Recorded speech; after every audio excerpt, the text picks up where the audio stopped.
সিলেটের ইতিহাসে সর্বপ্রথম এমন একজন নারী যিনি তার নিজ স্বামীকে হত্যা করেছিলেন। আমি বর্তমানে ওনার গ্রামে আছি। ইতিহাস সাক্ষী এই কলঙ্কিনী নারী তার স্বামীকে হত্যা করে রেহাই পায়নি। আসসালামু আলাইকুম ওয়া রাহমাতুল্লাহি ওয়া বারাকাতুহু। কাইফা হালুকা ইয়া আশরাফুল মাখলুকাত। সিলেট শহরের মৌলভীবাজার জেলার কুলাউড়া উপজেলায় এমন একজন জমিদার কন্যা বসবাস করতেন যিনি তার স্বামীকে নিজ হাতে হত্যা করেছিলেন। জি হ্যাঁ গাইস, ওনার নাম হচ্ছে করিমুন্নেসা। তো প্রথমে আমরা এই কলঙ্কিনী করিমুন্নেসার গ্রামে যাব। ওই জায়গায় গিয়ে ওনার গ্রাম, ওনার বাড়ি সহ ওনার সম্পূর্ণ ইতিহাস আপনাদেরকে দেখানো এবং শোনানোর চেষ্টা করব ইনশাআল্লাহ।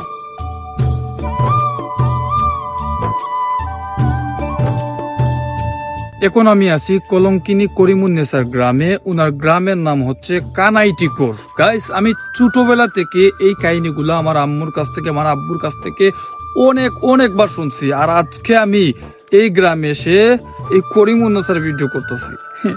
আর এই যে বিশাল আকারের একটি দিঘি দেখতে পাচ্ছেন, এই যে দেখেন বিশাল বড় দিঘি, এটা হচ্ছে কলঙ্কিনী করিমুন্নেসার পিতার দিঘি। আমি শুনেছি কলঙ্কিনী করিমুন্নেসা নাকি উনার স্বামীকে হত্যা করার পর প্রথমে এই পুকুরে, মানে এই দিঘিতে এসে গোসল করেছিলেন। তাছাড়াও সিলেটের একটি প্রচলিত প্রবাদ আছে যে লং লাগাইয়া বেটি গো কুসাত বান্দ কুফা হাইর গোলা চেয়া ফালাইয়া দেশ রাখলাই কোটা। এ প্রবাদ দ্বারা বোঝানো হয়েছে লংলার ওই নারী তার স্বামীকে হত্যা করে সারা দেশে লংলার নারীদের জন্য কলঙ্কের চিহ্ন রেখে দিয়েছিল। আর এই প্রবাদটি রচিত যার কারণে তিনি আর কেউ নন, এই কলঙ্কিনী করিমুন্নেসাই। লংলা পরকার কানাইটিকোরের নজম্বর আলী চৌধুরীর মেয়ে ছিলেন করিমুন্নেসা। রূপে গুণে ছিলেন অনন্য। জমিদারদের অত্যাচারের গল্প শুনে তার মন কেঁদে উঠত।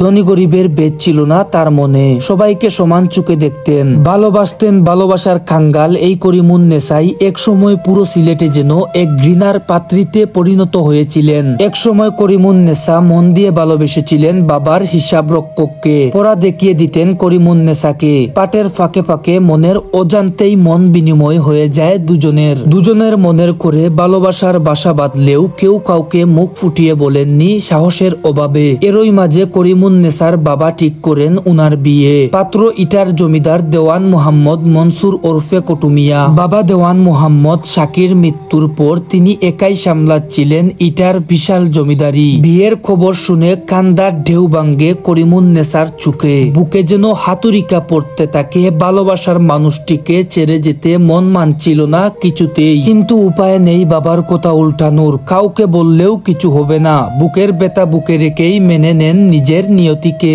বিয়ের পর এই বাড়ি ছেড়ে করিমুন্নেসার ঠিকানা হয় ইটায়। একা সংসারে ভালো লাগে না করিমুন্নেসার। স্বামীরও সময় নেই সময় দেওয়ার। স্বামী ব্যস্ত তার জমিদারি নিয়ে। বুক বিলাসিতেও কিছুটা সময় কাটে কটুমিয়ার। স্বামীর সংসারে ভালোবাসার দেখা পেলে হয়তো প্রথম প্রেম ভুলেও যেতেন করিমুন্নেসা। একাকিত্ব তার প্রেমকে আরো জাগিয়ে তুলে। তারপর একদিন এই বাবার বাড়ি বেড়াতে আসেন করিমুন্নেসা। এসে দেখা হয় তার গৃহ শিক্ষকের সাথে। বুকে চাপা রাখা ভালোবাসা ফুলে উঠে জোয়ারের মতো। করিমুন্নেসা তখন সিদ্ধান্ত নেন আর ফিরে যাবেন না ইটায়। এরই মাঝে কটুমিয়া একদিন বেড়াতে আসেন লংলায়। শ্বশুর বাড়ি আসার কিছুদিন পর রহস্যজনক ভাবে মৃত্যু হয় কটুমিয়ার। সন্দেহের তীর তখন দেহে যায় করিমুন্নেসার দিকেই। এ মৃত্যু নিয়ে সিলেটের অনেক লোকগল্প প্রচলিত আছে। কোন গল্প মতে কুপার কাটা গেতে করিমুন্নেসা হত্যা করেন কটুমিয়াকে। কেউ বলেন গলায় দানবানা লাঠি চেপে ধরে